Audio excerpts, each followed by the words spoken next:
It's finally here. The remake we've all been waiting for. The original fan favorite.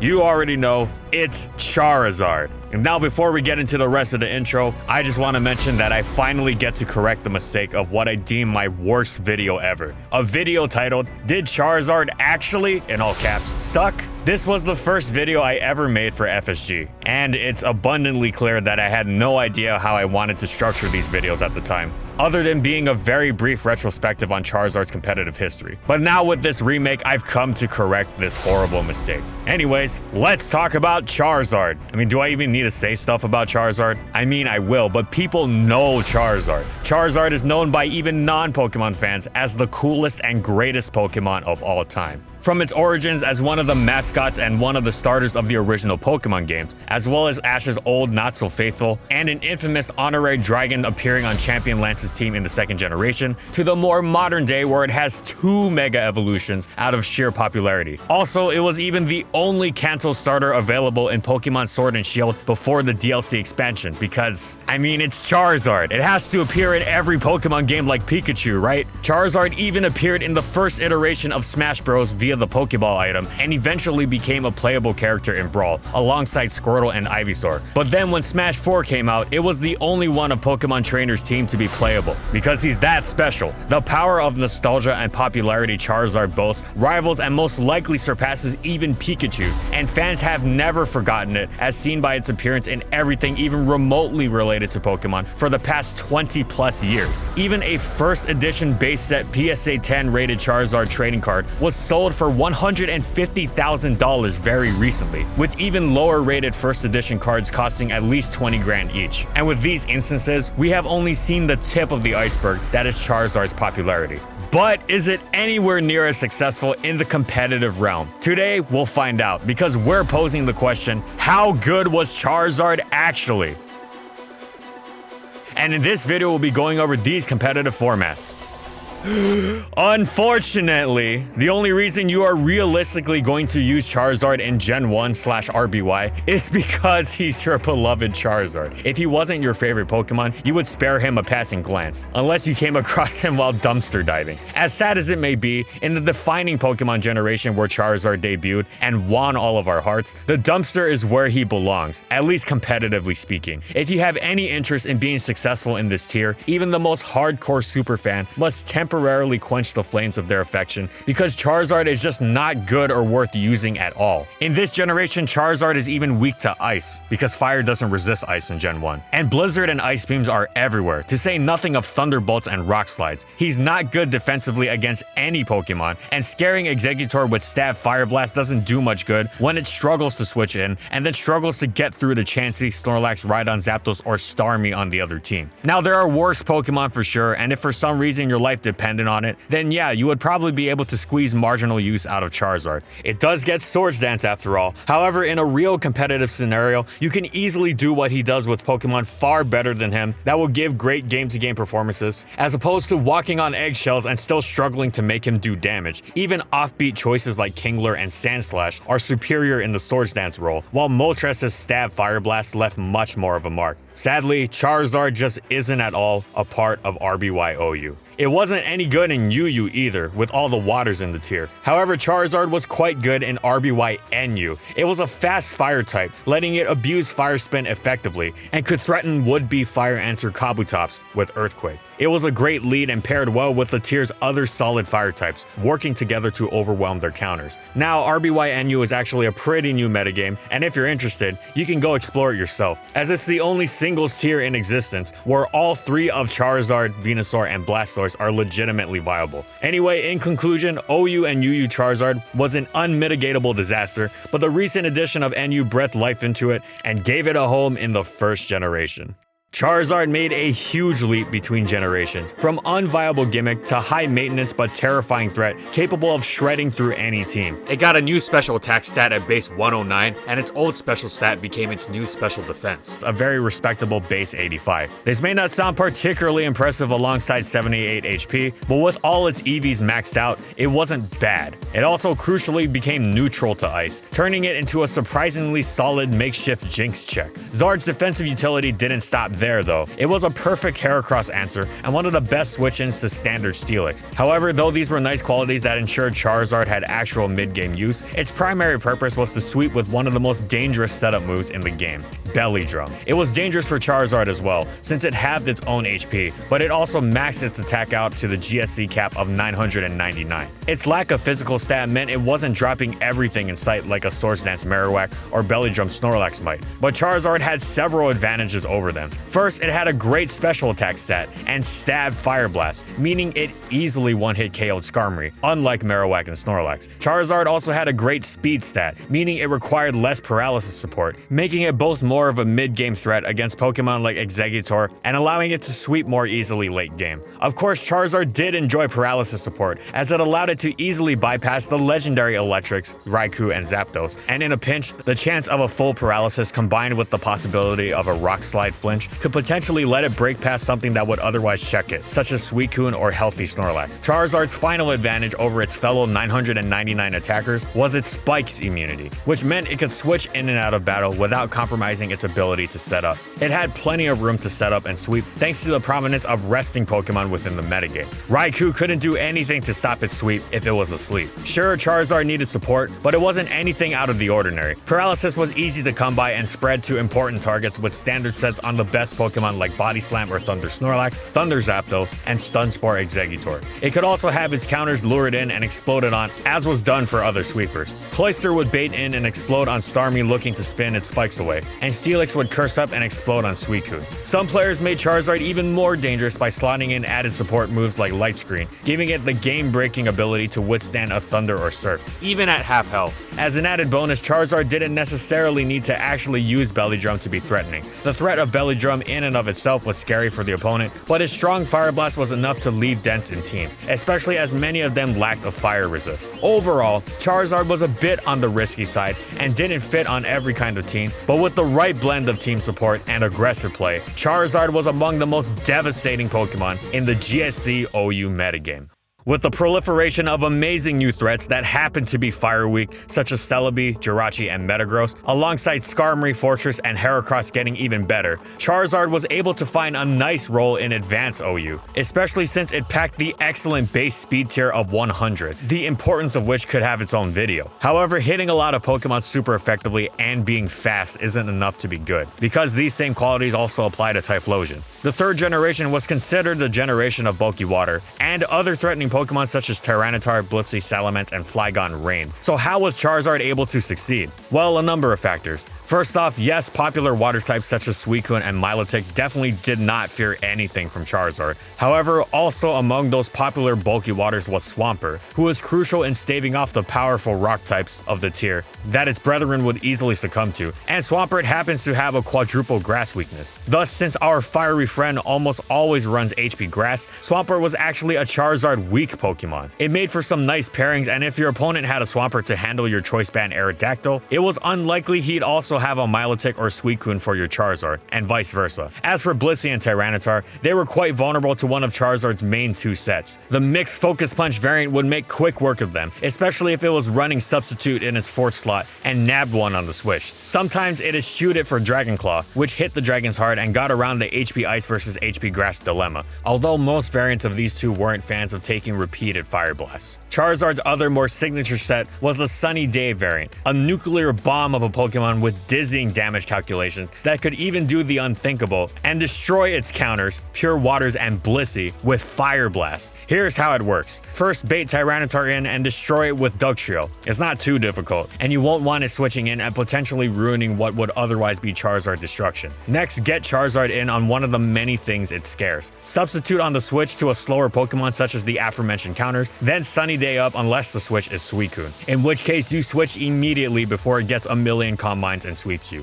generally forcing Suicune to rest, whether by peppering it with HP Grass on the switch or with other Pokemon such as Salamence or Metagross is preferable before trying to set up. Anyway, if the switch in isn't a healthy Suicune, use Sunny Day and then either substitute down until your health is low enough to be in range for both Blaze and Pataya Berry, or let your opponent knock you there with weak attacks while wailing on them and softening them up for the big blow. Once you reach this point, Fire Blast is going to utterly eviscerate anything that isn't a Flash Fire Houndoom, because you need an immunity to not take absolutely horrifying damage from it. And that isn't even a good example, because Houndoom prefers to run Early Bird to guard against Hypnosis Gengar. Some players eschew Hidden Power Grass and go all in on their fire coverage using Overheat, or even Blast Burn for the extra push against the waters. If the opponent intelligently refuses to break your sub and instead keeps healing, simply switch out and try again later. Charizard isn't the easiest Pokemon to use, but it's among the most terrifying if done correctly. What's worth noting is that even if you can't pull off a sweep with it, Sunny Day is also definitely useful for weakening water moves and removing Tyranitar's oppressive Sand Stream, which adversely affects even non-rock, steel, or ground in the tier, which is many. Offensively, it also benefits Charizard without the need for the full sub-Pataya Blaze setup, since it alone helps it blow through fire-neutral, generally bulky Pokemon, namely Clado and defensive Zapdos, and not weakening yourself with Substitute can potentially let you switch into a Metagross Meteor Mash, and probably knock yourself into Blaze Pataya range doing it.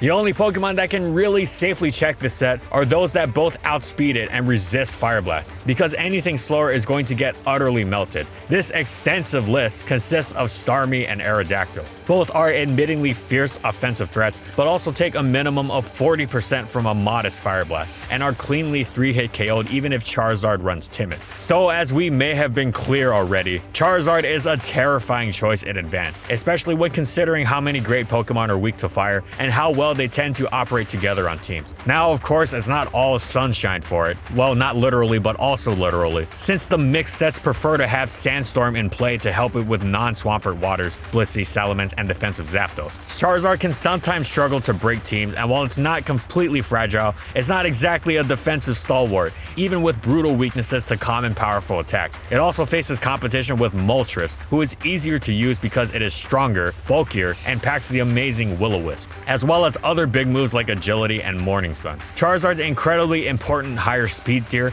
as well as access to Focus Punch and Dragon Claw, and its bomb-like low HP weapons, make it a high risk but also high reward Pokemon. Overall, Charizard was one of the best Pokemon that could be considered underrated in the 3rd generation. Not the easiest to use, but capable of absolutely slaughtering a huge amount of standard teams and potentially blowing through even the bulkiest Pokemon around. Definitely rewarding for the daring trainer.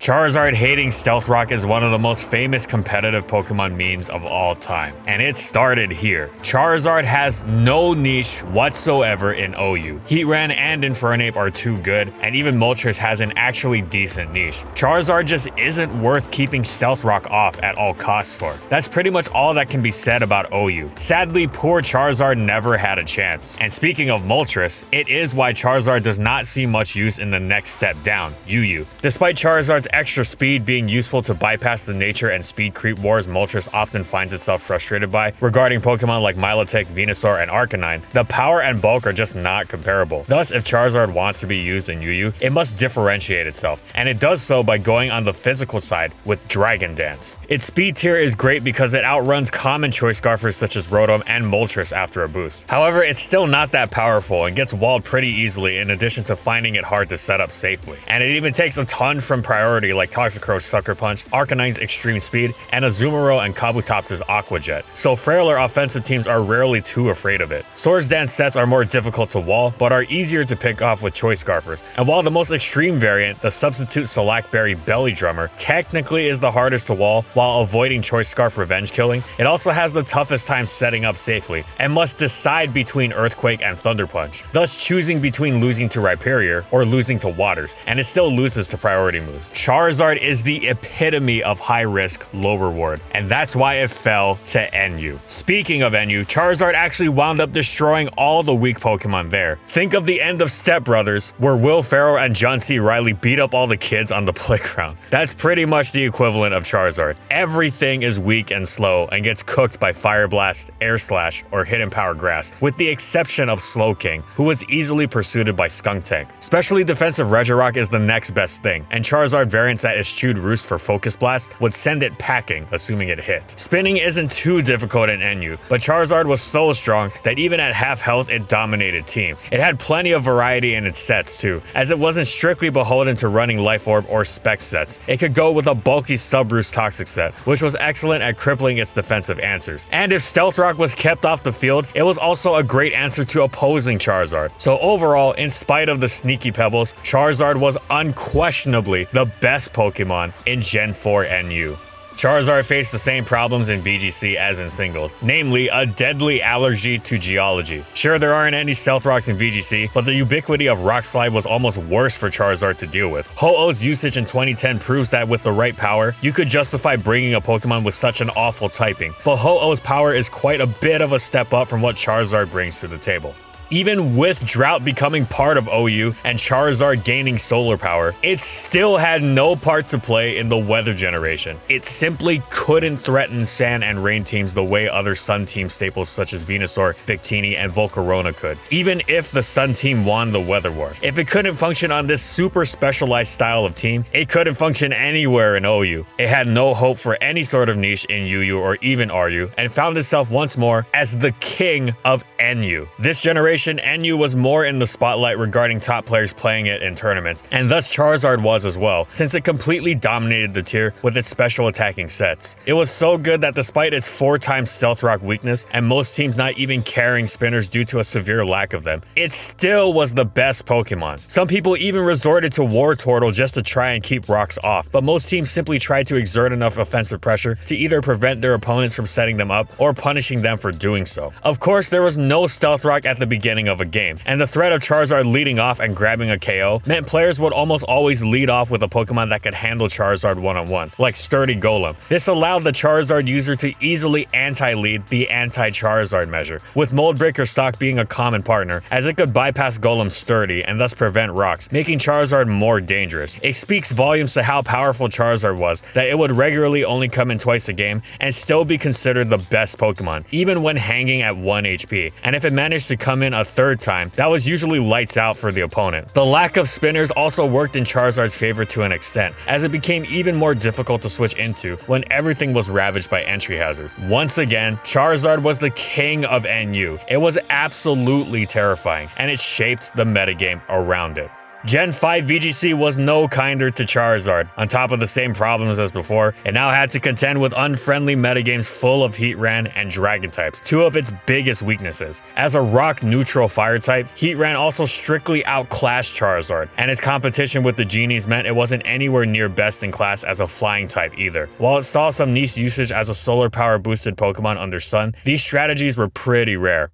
With the introduction of Mega Evolutions, Charizard not only got a new lease on life, but immediately jumped to a place it never been before, being not just a viable threat, but one of the premier threats in the metagame, at the forefront of everyone's tier list. Being the fan favorite it was, Charizard got 2 Mega Evolutions, and in terms of metagame ramifications, this made it even more terrifying, because it wasn't enough that both Megas were exceedingly powerful, but also that the opponent didn't know which one it was when first seeing it at Team Preview. And this was especially terrifying because both forms used entirely different sides of the attacking spectrum, and thus for the most part had entirely different counters. Now, it wasn't unreasonable to discern what form it was based on its teammates. The most notable example was Mega Charizard Y, commonly being paired with Pursuit, but you could never be 100% certain, and their power was such that one turn of uncertainty and sending in the wrong Pokemon could entirely swing the tide of the game. For example, if you expected Zard Y and sent Latios in to check it, and the Zard Zard turned out to be Zard X and just used Dragon Claw, you were dead meat. Similarly, if you sent in Landorus Therian expecting to counter Zard X, then you would get roasted by Zard Y's Fire Blast. Then there was, of course, the matter of them being so effective because even if you knew their form, they were still quite difficult to check due to sheer strength. In the beginning of the generation, some players experimented with bulky variants, who were quite tough to take down with Will-O-Wisp crippling Earthquake users, and with special defense investment, it was one of the best counters to Thundurus and Volcarona. However, Zard X's bread and butter set was always its offensive Dragon Dance variant. Its stabs were only resisted by Heatran and come Oraz, Mega Diancie, both of whom dropped to Earthquake. Zard also outran the most popular choice scarfer, Landorus T, after a single Dragon Dance, meaning it had an easy time running through most teams. Hippowdon and Slowbro increased in popularity, largely due to their ability to stave it off over the course of a game. The options were incredibly limited otherwise, and Slowbro wasn't even a true counter without status, as otherwise Zard would just keep boosting and mow it down. Scarf Latios started popping up almost solely because it was the only halfway decent Scarfer that could outrun and one-hit KO Zard X, and of course it was still terrified to switch in. Zard X fit on balance and hyper offense teams alike, and was consistently one Dragon Dance away from ripping many common teams apart. Now on to Zard Y. It was famous for having exactly 4 counters in OU: the Lati Twins, Talonflame, and Chansey. So in other words, it was uncounterable with the support of Tyranitar's Choice Banded Pursuit. The Lati Twins were easy to slap on every team, but when they were supposed to counter Zard Y and Keldeo, who Zard Y was commonly paired with, then they were basically useless, as they switch in and get pursued to death, and if they double switched out, they wouldn't be able to withstand a second hit from Zard Y. Talonflame was great against Zard Y, but it was of course incredibly vulnerable to Stealth Rock, and it wouldn't want to stay in on Choice Band Tar, as even a burn Stone Edge would do approximately 1,000,000%, so Tyranitar would pursue it for tons of damage, and then it wouldn't be able to switch into Zard Y anymore. Chansey wasn't nearly as vulnerable to Stealth Rock, but it would still get pursued into the danger zone by Choice Band Tyranitar. So how did people handle Zard Y if it was so unbeatable alongside Choice Band Tyranitar? Well, Gen 6's hazard removal is famously not great, and Zard Y still had its crippling quadruple Stealth Rock weakness, meaning it often had to choose between roosting off the attack or launching an attack. It also was not the bulkiest or fastest thing in the world, meaning it could be out-offensed by the many other fast powerful forces in the tier, especially other megas like Metagross, Diancie, and Lopunny. Finally, bulky teams could often withstand one hit in a one-on-one and cripple it with status, usually Thunder Wave from Clefable or Toxic from Heatran. However, make no mistake, a well-supported, well-played Zard Y was one of the scariest sights in the tier. Whenever it came in, there was a high chance it was taking something out. The Drought Zard Y summon also made it even more difficult to deal with, beyond just boosting its Fire Blast and allowing it to use Solar Beam. Even Choice Specs Keldeo's Hydro Pump couldn't KO it from full, and Tornadus Therian's Hurricane accuracy was reduced to a paltry 50%. Zard Y was absolutely brutal. Then again, both Zards were, and much of the Gen 6 OU metagame was shaped by their presence. Regular Charizard returned to NU, and despite no longer being the tier's undisputed best Pokemon, it still tore up the metagame up something fierce for the 3rd consecutive generation. Gen 6 lowered the base power of both Fire Blast and Hidden Power Grass, but Zard's classic Life Orb set was undeterred. It was as menacing to switch into safely as ever. As a bonus, it had never been easier for it to deal with Stealth Rock. In addition to Rapid Spin Hitmonchan,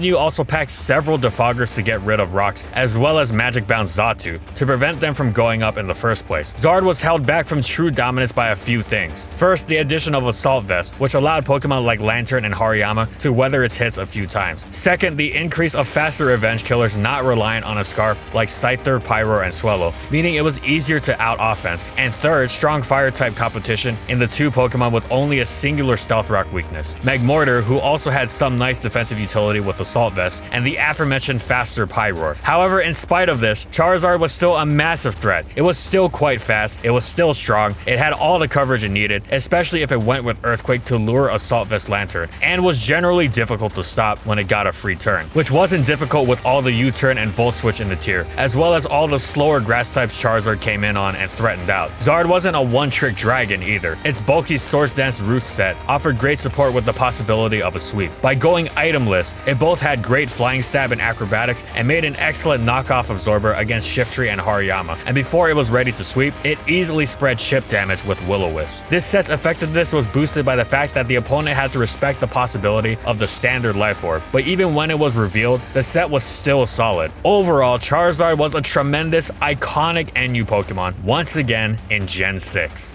Remember how we mentioned earlier that Ho-Oh could justify its awful typing due to the sheer power it offered? Well, Charizard's Mega Evolution finally gave it the same incendiary strength, and Charizard found itself launched into the stratosphere of usage in 2014. 2014 provided an ideal metagame for Charizard to thrive, as Dragon types were heavily nerfed via Dracometer's power drop, the introduction of Fairy types, and the ban of Latios. With fewer Dragon types to resist its Fire type moves, and a nifty new meta-relevant resistance, Charizard was perfectly poised to become a top-tier VGC pick, specifically as Charizard Y. While Charizard X's additional bulk and ability to set up with Dragon Dance benefited it in singles, Charizard Y was a more popular doubles pick for the overwhelming immediate damage it brought to the team. A sun-boosted Heat Wave was more than enough to annihilate entire teams, and Charizard also packed respectable coverage in the form of Solar Beam. Protect was an obvious must to keep Charizard functional, especially against opposing Fake Out, but most players didn't opt for additional coverage in their last slot. Instead, they doubled up on firepower by packing Overheat for one specific reason: Mega Kangaskhan. Players had very quickly figured out that Kangaskhan's parental bond boosted Fake Outs and power-up punches made it the de facto strongest Mega Pokemon. What Charizard brought to the table was a chance to one-hit KO Kangaskhan even through its good bulk with a devastatingly powerful Overheat, making it a solid Kangaskhan answer, if not a counter. Some players might drop a move for hidden power coverage, but in general, Heat Wave, Solar Beam, Overheat, and Protect were the go-to set. Charizard Y quickly established itself as one of the top 3 Megas in the game early on in VGC 2014, along with the aforementioned Kangaskhan and its fellow Kangaskhan answer, Mega Mawile. Speaking of Mega Mawile, Charizard also enjoyed a nice matchup against it for reasons you can probably guess at, which ended up being very important in the long run, which we'll get to in a second. Charizard enjoyed heavy usage at the start of 2014, finding a place on 20% of all top cut teams between Spring Regionals, Winter Regionals, and Japan's Battle Gloria tournament. These teams frequently featured Charizard paired up with its fellow starter Venusaur, who appreciated Charizard's drought to immediately get its chlorophyll going and lay down the hurt. A fairly standard core evolved around Charizard consisting of Charizard, Venusaur, a fighting type, a ground type to hit water and dragon types, Rotom, and a filler Pokemon, sometimes packing Wide Guard to protect Charizard from errant rocks. Some of the most frequent Wide Guard users were Aerodactyl and Aegislash, while its other support squad included Mamoswine, Garchomp, Lightning Rod, Rhydon, and Scrafty.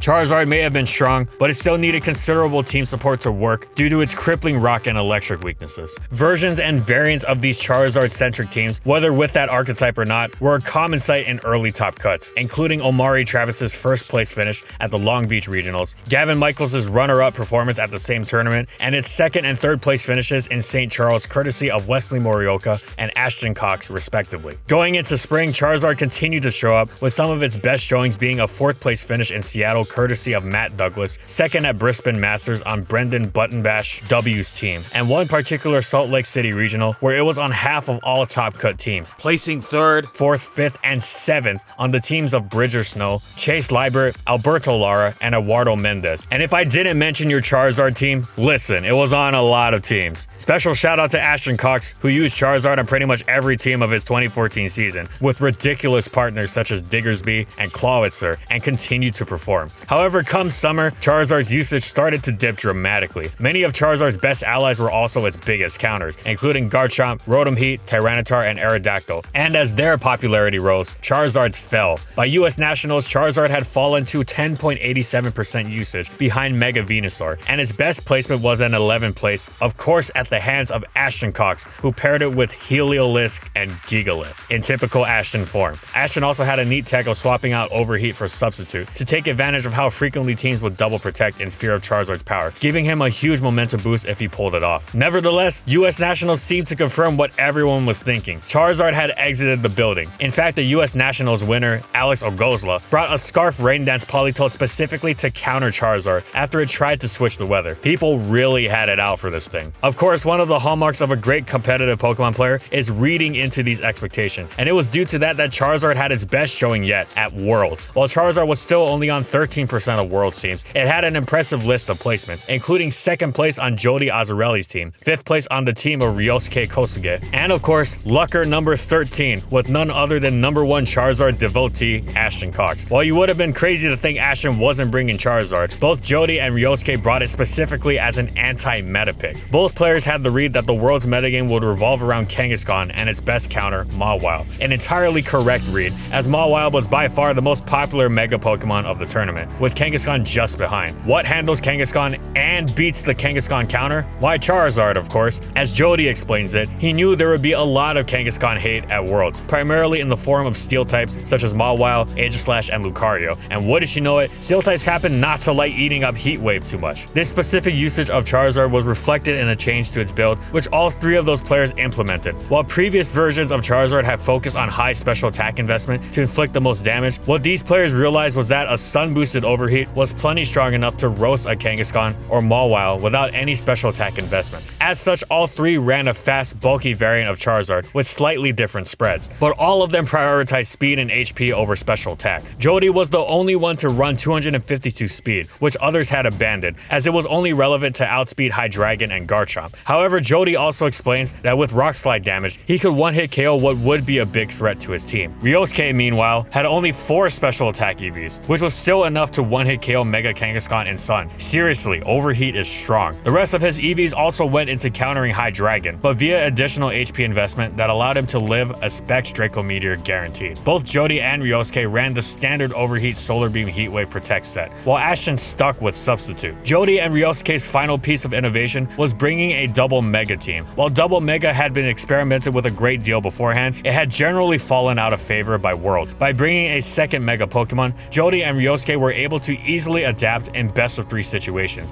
especially if facing a Kangaskhan. Both additional Mega Pokemon were counters, with Jody bringing Lucario and Ryosuke bringing Mawile. This flexibility allowed them to pilot Charizard's destructive power more carefully and effectively, securing them their great placements. Of course, Jody's anti-meta read would fall to an even more legendary anti-read in the finals in the form of Sajin Park's Pachirisu, but Charizard Y had re-established itself as a top VGC 14 Pokemon, and even enjoyed some usage in the tournaments afterwards, such as Chase Libart's fun Phoenix winning squad, which had Lightning Rod Raichu and Prankster Sableye to keep Zard safe. Cedric Bernier also took first at Houston Fall Regionals with Charizard, and David Mancuso took first in Fort Wayne. Charizard Y's 2014 season was a great example of how a Pokemon's usage shifts over time, and how making correct meta reads can win entire matches. It went from almost exclusively being used in Sun modes with Chlorophyll Venusaur to finding an identity as a reliable counter to the format's top dog Megas. Sure, it may have been running similar movesets the entire time, but just the change in its EVs and use cases gave it an impressive second wind it could be proud of.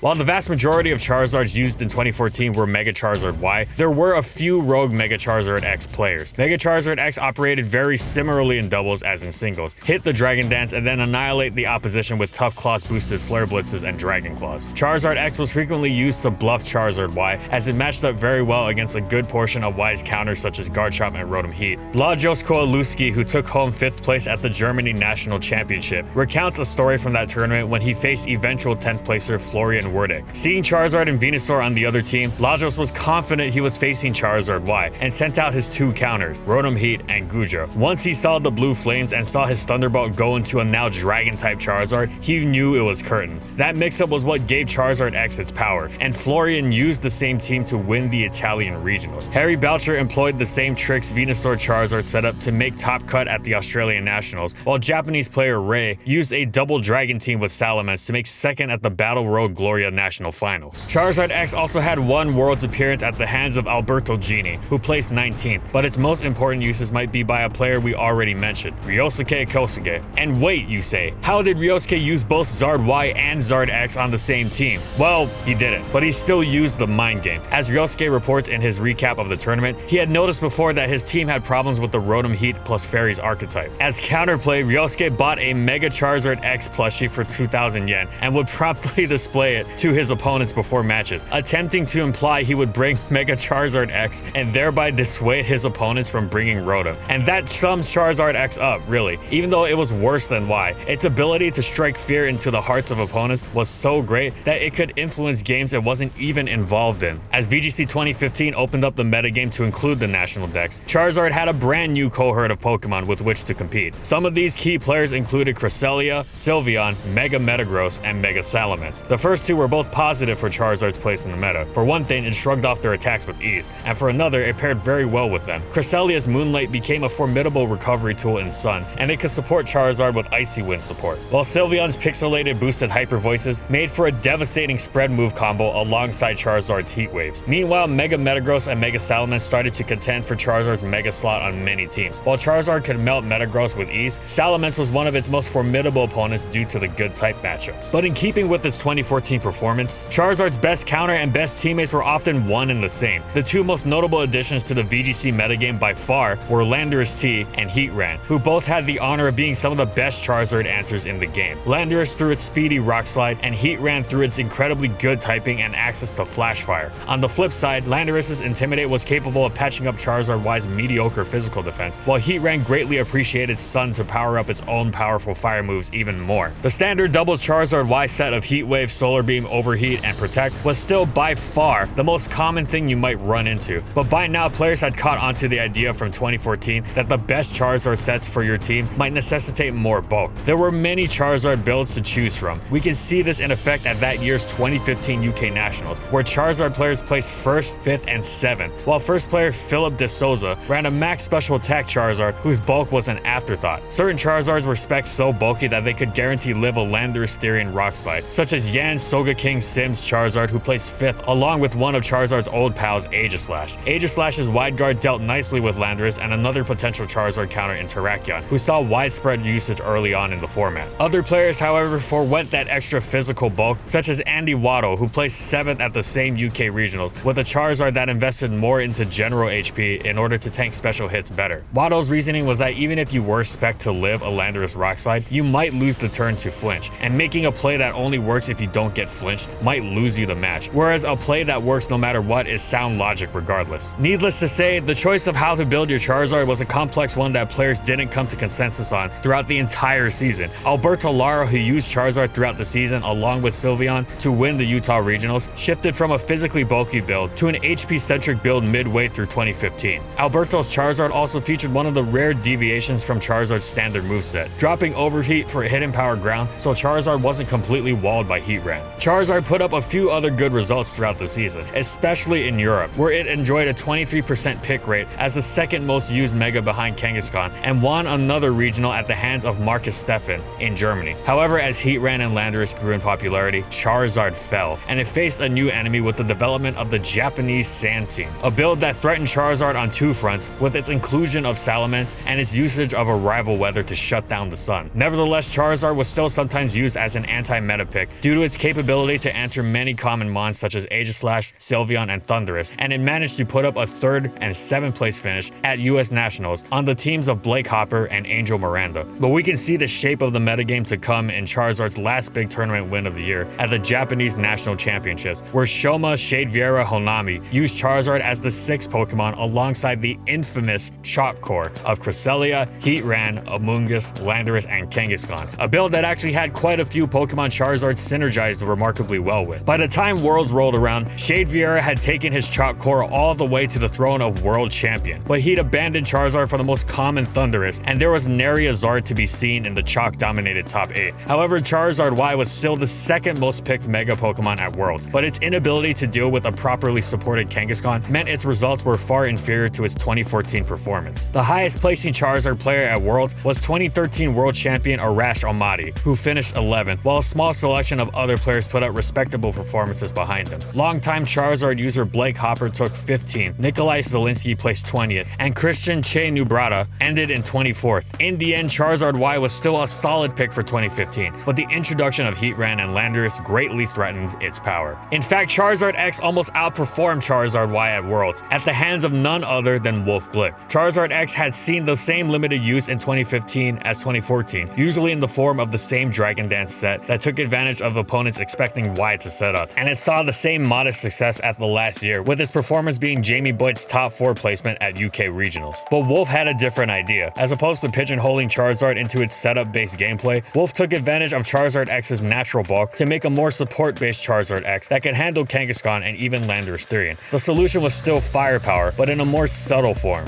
burn. Wolf's Charizard X ran enough speed to outrun Adamant Kangaskhan and Landorus and hamstring them with a Will-O-Wisp, at which point it could easily live whatever attack came its way, and roost back up to continue to be annoying. Similar to Drought boosted Overheat, Tough Claws boosted Flare Blitz was so strong that Wolf only needed modest attack investment, and instead could dump into HP and speed to ensure his cycle of burning, Flare Blitzing, and healing up could continue, with Protect in the last spot for extra safety. Wolf also saw incredible synergy with Milotic, who deterred rival Intimidators due to its competitive ability and brought Icy Wind support and special bulk to pair nicely with Charizard X's physical durability. Wolf brought his team, which also featured Landorus Therian, Zapdos, Scrafty, and Aegislash, all the way to 10th place, just one spot beneath Arashomati's Charizard Y. While Wolf's out-of-the-box build was the best performer of the year, the more typical Dragon Dance Charizard X still managed a few other nice placings, including James Tarbuck's 19th place at the UK Regionals and Imon Ishrek's 2nd place at the Malaysia Regionals. But Charizard X still continued to play second fiddle to its orange brother. The fact that Wolf chose to emphasize X's unique traits as opposed to playing it as a slightly worse attacker is what let him take Charizard X to new heights, although not high enough to dodge Earthquakes. And of course, you'd have to be bonkers to use Charizard in 2016. What, you're going to take this thing as a drought setter and have it just fail against a Kyogre? Fat chance. So as expected, Charizard took a well-deserved rest from VGC in 2016.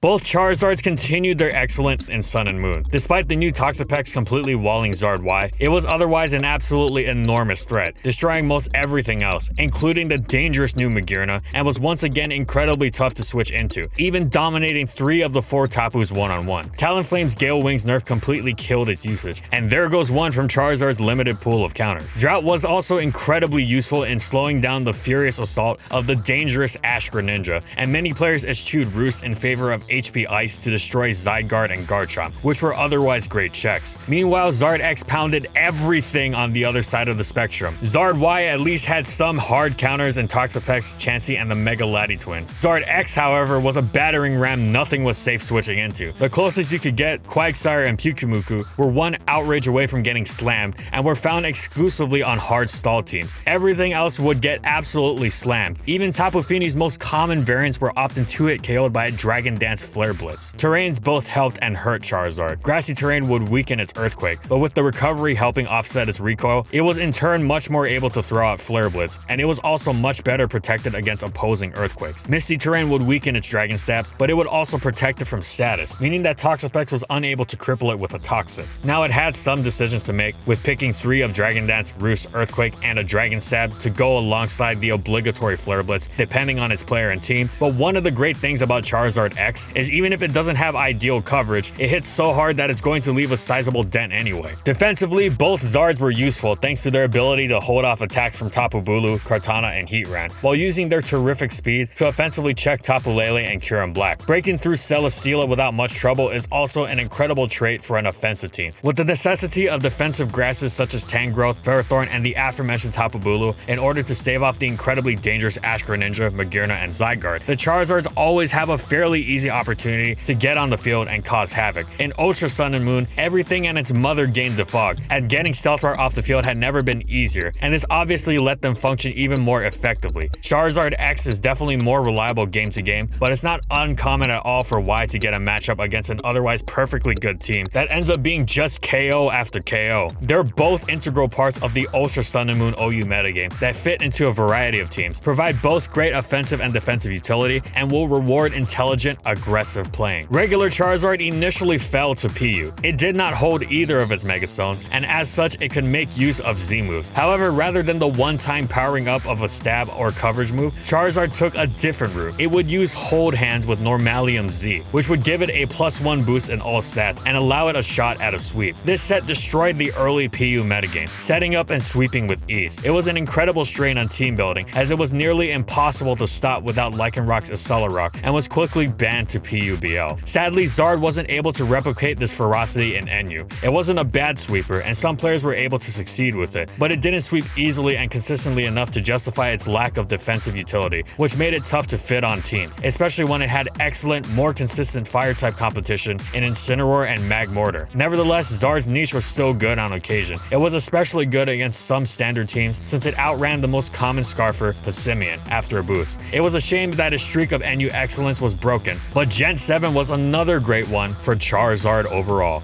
The next time Charizard was available for VGC was 2018, and Charizard Y immediately resumed its role as an unparalleled special attacker. That throne came with familiar threats in Landorus T, Tyranitar, and Heatran, but the most prominent new Pokemon Charizard had to contend with were the generation-defining Tapus. Charizard generally handled Tapu Fini nicely via Solar Beam, and both Bulu and Lele were in general not huge threats, but Tapu Koko was a nightmare for Charizard to deal with monstrously powerful electric moves and enough speed to run circles around Charizard. Tapu Koko was capable of deleting the dragon from the game immediately. Even your protects wouldn't keep Charizard safe from the force of Tapu Koko's Gigavolt Havoc. Of course, such overwhelming power paired extremely well with Charizard. The pair of Tapu Koko and Zard Y was absolutely terrifying to stare down. The new metagame meant that Landorus Therian was absolutely mandatory to Charizard Y's success. Landorus and Charizard's already good synergy only got better. On top of Intimidate helping with Charizard's low physical defense, Landorus could additionally superpower opposing Tyranitars, Earthquake without remorse, and most importantly, remove opposing Tapu Koko to prepare for Charizard's sweep. Another old ally to return was Cresselia. However, 2018 Cresselia's offered a slightly different flavor of support for Charizard. While Icy Wind and Moonlight were still standard fare, the new speed tiers introduced in Gen 7 necessitated another form of speed control, Trick Room. Charizard Y's base 100 speed perfectly positioned it to take advantage of all forms of speed control, whether it be Icy Wind, Trick Room to flip the tables on opposing hyper offense, or even its own Tailwind to boost up its Landorus teammate. By far the most common Charizard core was Charizard Y, Landorus T, Tapu Koko, or another electric type, and a Trick Room setter, which could also then be pivoted to let another Trick Room sweeper such as Snorlax have free reign. Cedric Bernier took this archetype to first at Dallas Regionals using Porygon 2, and it had a wealth of other good results and even a few first place finishes, including Michele Gavelli's win at the Sheffield Regionals and Brandon Meckley's win in Costa Mesa. Charizard even performed well internationally, with Alberto Lares taking 5th place at the Oceania Internationals and a pair of top 8 finishes at the Latin America International courtesy of Melvin Ke and Juan Paul Lopez. Melvin Ke would take the exact same team featuring Lele, Snorlax, and Milotic alongside the familiar Landorus, Koko, and Charizard core to 5th place at the North American International Championship, where Jackson Finch also made top 8 with a surprising team including Raichu and Braviary. However, as it's tradition, Charizard's influence waned over the season. Part of this was due to the Mart release of Intimidate Incineroar, a Pokemon that absolutely dominated the format. While Incineroar and Charizard serve very different purposes, its status as a rival fire type who didn't require a Mega Slot and a strong Charizard counter in its own right meant Charizard's usage slowly lowered, going from 24% pre-Incineroar to 16% after the cat got out of the bag. Thanks to VGC stats for the detailed record keeping, by the way. Incineroar's centralizing effect knocked Charizard down a peg, but it still found modest success at Worlds, where Federico Tirano took 8th place, Melvin Ked took 12th place with the same team he had been using all season, and Paul Chua took 15th, but it was still no longer top dog of fire types. The cat had taken that position definitively. Meanwhile, Charizard X did the same thing it always did, showing up way less than Charizard Y, but with some good scattered results. Wolf Glick used an altered version of his Worlds 2015 team to win Charlotte Regionals, utilizing the same Will-O-Wisp set as before to burn big threats such as Landorus, Snorlax, Tapu Bulu, and Tyranitar. This version of the team was supercharged by Wolf's addition of his own Tapu Bulu, which ameliorated Charizard X's Earthquake weakness while simultaneously removing opposing misty terrain that might stop its burns. The classic Dragon Dance set also saw some success via Jamie Boyd's 1st place at the Malmo Regionals and Megan Hyman's top 8 in Sao Paulo. Other top placements where the sets are unknown include Juan Aquil's 2nd place at the Malaysia Regionals and Eric Rios and Alex Gomez's getting 3rd and 5th respectively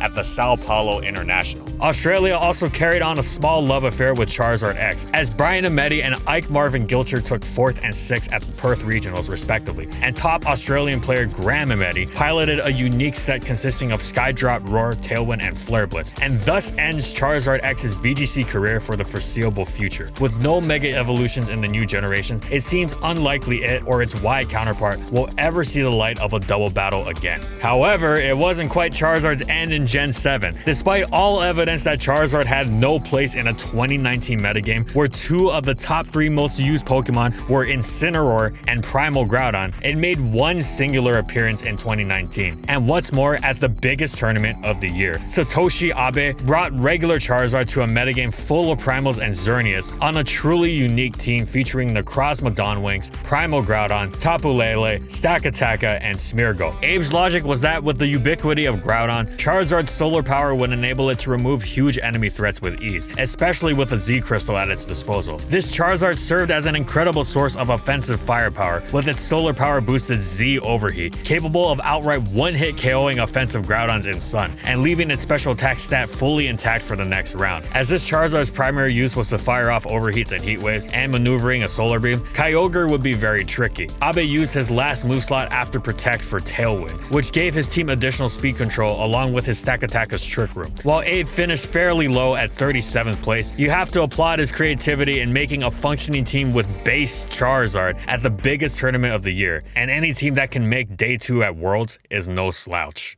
Generation 8 removed Charizard's Mega Evolutions, and its time in OU were thought to come to an end. On the bright side, heavy-duty boots allowed it to finally bypass Stealth Rock, and it turns out, Fire Flying is a pretty great defensive typing without that minor inconvenience. In early Sword and Shield UU, once Pokemon Home regifted it Roost, Zard made use of a bulky utility set that could defog hazards away and check some huge threats in Surfetch and Lucario. At the same time, Zard was RU, where it used defog sets as well. However, here it wasn't restricted to its bulky variant. It could also use an offensive set, making use of the new flying stab it received in Gen 8, Hurricane. This set was a great blend of support and offense and made Zard a great fit on many teams. Zard became incredibly popular after Mantine rose to UU, as its defogging abilities were made even more valuable, since the only other option was Sovali, who preferred to use more offensive sets. As a result of its excellent utility provided by its defensive typing and access to defog, Charizard established itself as one of the tier's elite Pokemon. Then the Isle of Armor came out, Drought became available in RU, and Charizard decided to have some fun in the sun with solar power and choice specs. Its power was absolutely staggering, as it had a brutal new stab in the form of Weather Ball. It also appreciated its newfound access to Scorching Sands, which allowed it to blow away an otherwise great sun check, Colossal. It was so strong that UU took notice, and Zard established itself as a nuke there too. Weather Ball was just ridiculously strong, 2-hit KOing even Calm Slowking, and Zard didn't even have to run a Modest Nature in order to do so. It didn't end there either. For the first time since Gen 3, a non-Mega Charizard saw high-level OU play, as it utterly throttled just about everything in Sun. Even the mighty Toxapex and Blissey couldn't switch into Weather Ball, lest they be fried into some delicious shrimp and eggs. Sun established itself as an immensely threatening playstyle capable of toppling the titans of OU. Zard paired up with Venusaur once again, using its fearsome power to break open holes in the opposing team for Venusaur to sweep late game with Chlorophyll and Growth. The two were made even stronger by the presence of another starter, Cinderace. Of course, Charizard necessitated choice specs, meaning it couldn't run heavy-duty boots and thus had to be wary of Stealth Rock, especially since solar power would cut into its HP each turn Sun was active. However, this was nothing that couldn't be overcome. Sun had its choice of solid anti-hazard tools. A major boon was the Sunsetter Torkoal, packing Rapid Spin, but it had some help to ensure Rock stayed off. Either Defog Corviknight or a Magic Bouncer got the job done, with both Hatterene and Xatu being solid choices. Another boon for Charizard was the presence of Teleport, which allowed it many free switch-ins in spite of its poor bulk. Both Xatu and Blissey could spam it to easily get Zard in, while Corviknight did the same with its slow U-turn. Once Zard was in, something on the opposing team was going down. Charizard could even come in on a non-full health Toxapex and threaten it out or straight up KO it with the sheer power of Overheat, which did minimum of 76% and went up to a whopping 90%. Overheat was also effective for making Hippowdon think twice about trying to switch in and ruin Weather Ball. Sun was a defining playstyle in the Isle of Armor OU, even after Cinderace was banned, and this was largely thanks to the stupefying strength of Charizard. But sadly, the release of the Crown Tundra DLC has shoved Charizard to the wayside, as Eruption Heatran has taken its place on Sun teams. However, there's no forgetting what Zard did when it had the chance. There was truly nothing quite like spamming Weather Ball and utterly destroying stall teams with both Blissey and Toxapex. As for the lower tiers, the Crown Tundra saw Charizard drop to NU, and once again, it was devastating alongside Drought. It mauled just about everything with its fire moves, and its vicious air slash rip through Flash Fire's Centiskorch. Zard's power was a major catalyst in the tier, banning Drought as a whole. It's likely to return to its boots defog sets now, but who knows? Perhaps players will even make use of Manual Sun just to facilitate the auto KO that is spec solar power Zard. But whatever ends up happening, Charizard has already had an amazing Generation 8.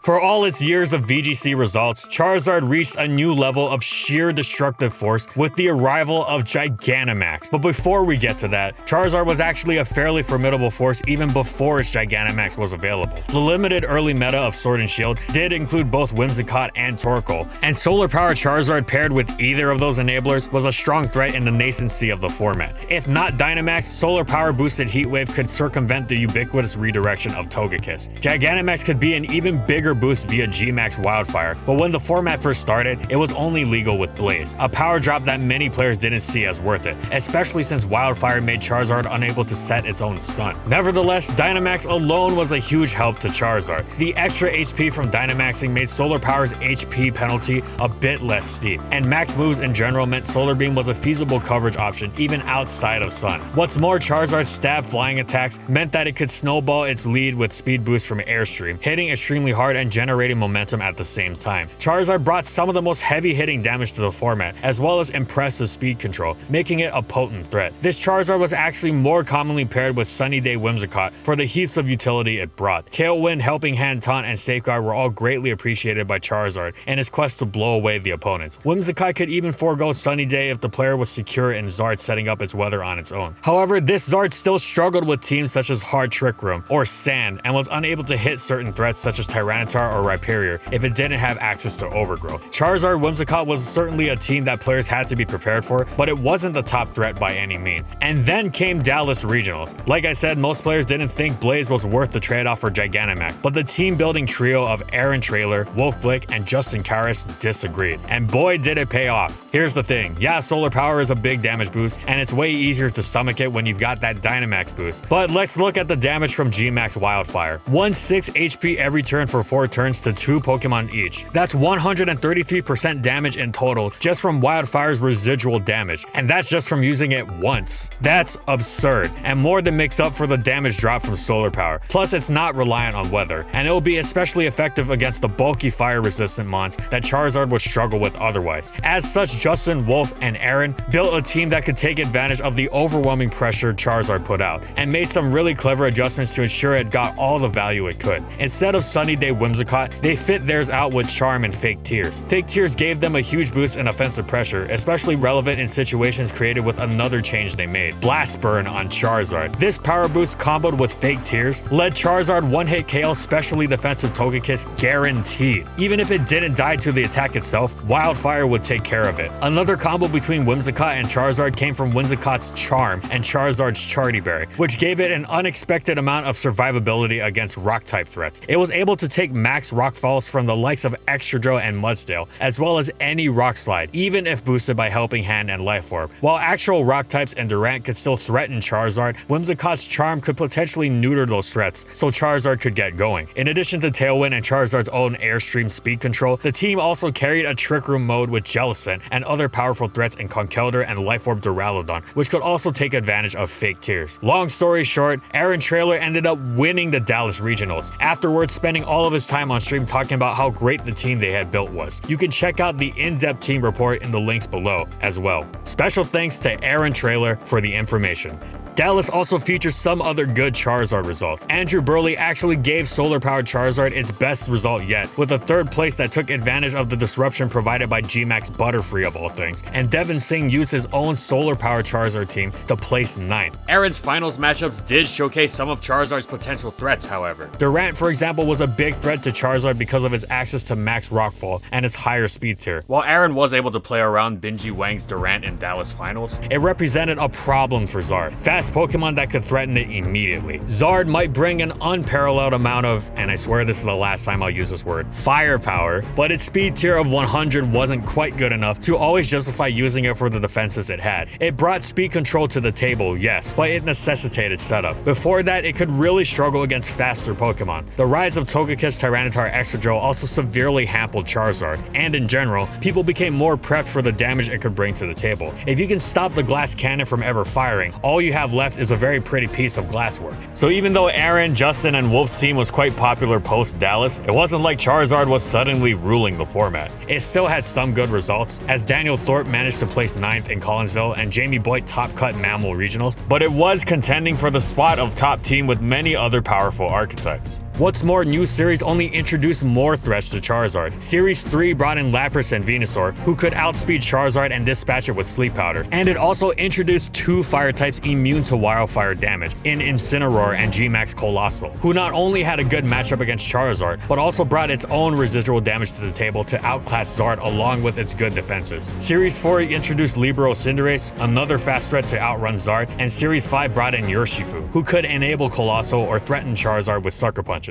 That's not to say Zard died completely. It got a big power boost from the fact that it could now combine Solar Power and Wildfire, although bear in mind that if it was running Wildfire, Charizard couldn't set its own sun. This type of team was popular in Japan, where Kohei Sakura took first at the Japan Decisive Battle with his Sun team, and in the Victory Road Maid Challenge, it managed to take 3 of the top 8 spots, courtesy of Jung Sung Jae, Adrian Hurley, and Alan Martinez. Over in Spain, Manuel Barea paired Solar Power G-Max with Dusclops and Torkoal to win the first qualifier of the Circuito Galar. Other players who still gave Charizard good results were David Kodish in the Players' Cup EU qualifiers, Jung Hung Gyun and Kim Min Suk in the Korea Trainers' Cup, and Sean Ronzani in the Oceania Players' Cup 2 qualifiers. But if you need any evidence that Charizard had fallen off from grace, look at the Players' Cup 2 itself. Sean brought his same Zard team there and placed 13th. Charizard was still an undeniable meta threat, but it seemed like it might be destined to repeat its patterns of inconsistency and short-lived relevance, a flaring ember living fast and then burning out. That fate seemed especially sealed when Series 6 made the unprecedented move of banning the most used Pokemon. To add insult to injury, it wasn't even Charizard that was banned, but its most important partners in Torkoal, Venusaur, and Whimsicott. So Charizard was just left on its own, a dragon with its wings clipped. And then just when all seemed lost, Series 7 brought the sun back out from behind the clouds. Slowly but surely, Charizard teams re-emerged. It still wasn't the format's biggest threat, and it had to contend with old foes like Landorus Therian and new nuisances like Regieleki. But as Series 7 continued on, Charizard managed to poke its head back into the top cuts. A Players' Cup qualifier here, a regional league there. And then at the beginning of the new year came Series 8, and with it restricted Pokemon, and with them Groudon. VGC 2020 Series 8 Charizard might be the strongest the Pokemon has ever been in VGC. Charizard and Groudon have been available together in past formats, but never in a way that allowed Charizard to take advantage of Solar Power. To gain the stats it desperately needed through Mega Evolution, it would sacrifice that ability, but with Dynamax available to it, Charizard and Sun became undoubtedly the premier archetype for all of Series 8. Charizard also greatly appreciated the heavy presence of Zacian, who it had an incredible matchup against, and could even partner well with, as we'll see later on. Eliza M kicked off Series 8 with a bang by winning the Women's Tournament 2 with the formidable Groudon Zard combo, and from there it was off to the races. For a little bit, players seemed loath to put the full Sun combo of Groudon, Venusaur, and Charizard together, and though Charizard showed up multiple times throughout the Victory Road Circuit qualifiers, it was usually lower down. Then in March, a sea change. Charizard took up 4 of the top 6 spots in the Winter Series qualifier number 5, with Jose Rodriguez establishing what would be the baseline team for Sun for much of the format. Groudon, Umbreon, Grimmsnarl, Regieleki, Venusaur, and Charizard. Although Jose finished with a bronze medal at that tournament, his undefeated Swiss record made other players take notice of the team. Because the Sun trio was so strong and no longer had to pack double fire types, the rest of the team could use self-sufficient like Regieleki or pure support like Umbreon. Umbreon was amazing on Sun teams for its great matchups against many of Venusaur and Zard's threats, such as Dragapult, Regieleki, Thundurus, Landorus, and the Calyrex duo. We should also briefly note that in that Charizard heavy tournament, Samuel Placentini showed that Zard could work without Groudon by putting it on a Zacian team. Often your opponent would be bringing Sun anyways, and then Zard could just play with that, or use its own good matchup against opposing Zacians. Matteo Agostini proved that concept at the next Victory Road Winter Qualifier, winning the whole thing with his own Zacian team. And then at the grand finale of the entire circuit, Kevin Salvedo took home the grand prize with the team that paired Zard and Zacian and its old Sun partner in Torkoal. Kevin would go on to use Zard for pretty much the rest of the entire format, and he showed his Charizard expertise by kitting his out specifically to beat other Charizards. His Charizard brought Ancient Power to win the mirror matchup, as well as a Wakan Berry to handle opposing Naleki and Thundurus. As it turns out, Kevin's instincts to prepare for the Charizard mirror were dead on. Second and third placers Eric Rios and Kyle Geffner both also brought Charizard teams, and Eric's team was actually identical to Kevin, and Charizard also showed up at 8th and 11th place too. If Charizard's return wasn't any doubt before, that was gone now. The Players' Cup 3 qualifiers were absolutely littered with Charizard players, many of them using some combination of the exact same mons, Groudon, Eleki, Venusaur, and then 2 of the viable support mons such as Incineroar, Umbreon, Porygon 2, and Grimmsnarl. Zacian variants would typically bring a Torkoal along as well for Sun. 1. Players Cup 3 runner-up Leonardo Bononomi can lend some insight into what made Charizard, quote, one of the best mons in Series 8, end quote. In his words, although Charizard's capabilities of sweeping were in no doubt, you could also just fire off a Wildfire turn 1 to let Groudon or Regieleki sweep. Even though Regieleki was the biggest threat to Charizard, it was also an incredible partner for his ability to sweep through teams that had already been crisped up. We also can't overstate that Charizard wasn't even the main beneficiary of the sun. It was Venusaur's fast sleep powders that were the biggest threat, and so Charizard was allowed a certain degree of freedom in how it operated just on the basis of having such strong synergy with other incredible mons. Although it was Jonathan Evans' Kyogre Torkoal double weather team that won the Players Cup 3, there was no doubt that Charizard was one of the kings of the format. With Series 9's removal of restricted Pokemon, Charizard stepped back into the shadows a bit. Series 9 has the same rule sets as Series 7, and as such, its results look pretty similar to its Series 7 results. Limited to Torkoal and the occasional Ninetales as a Sunsetter again, Charizard simmered down a bit. Although Charizard's had its ups and downs in Gen 8 VGC, no one can deny it's been one of its most successful generations so far. It was perfectly poised to take advantage of the generation's defining mechanic and make good on that promise. Series 10 is just on the horizon, and it gives Charizard back part of what it loved, Groudon, but it takes away Dynamax completely. Odds are that without Wildfire, Charizard will dwindle in usage even more, but I'd say it can do so with its head held high.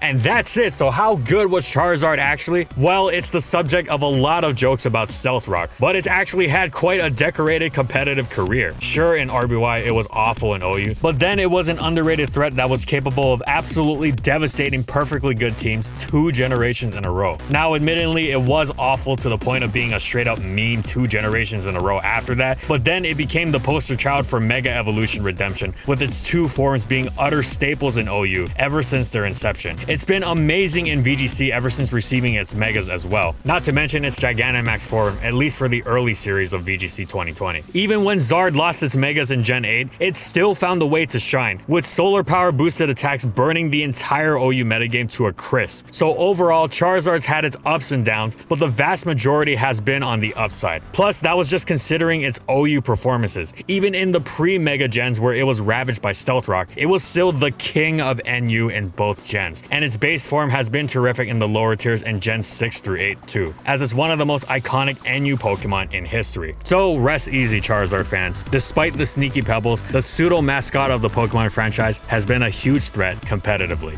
Thank you so much for watching, everyone. We finally gave Charizard a proper video, and I hope you all enjoyed it because it took a lot of time to put this together. I actually wanted this out before Sword and Shield came out, but then Game Freak announced that it was getting yet another form, and I knew something good was going to happen with it. So I figured I'd just wait until I was completely sure that we were going to cover its new form properly. So with all that said, I hope it was worth the wait. And again, thank you so much for watching. And as always, if you liked the video and you want to see more, be sure to subscribe to False White Gaming for more weekly Pokemon content. And in the comments, I want to know, what do you think about competitive Charizard? What do you think about his journey? Would you buff it again? Are you going to give it another new form? What do you think about heavy duty boots? Whatever it is, let me know in the comments. Also, thank you so much to our patrons for continued support of our videos. And thank you to everyone else watching as well.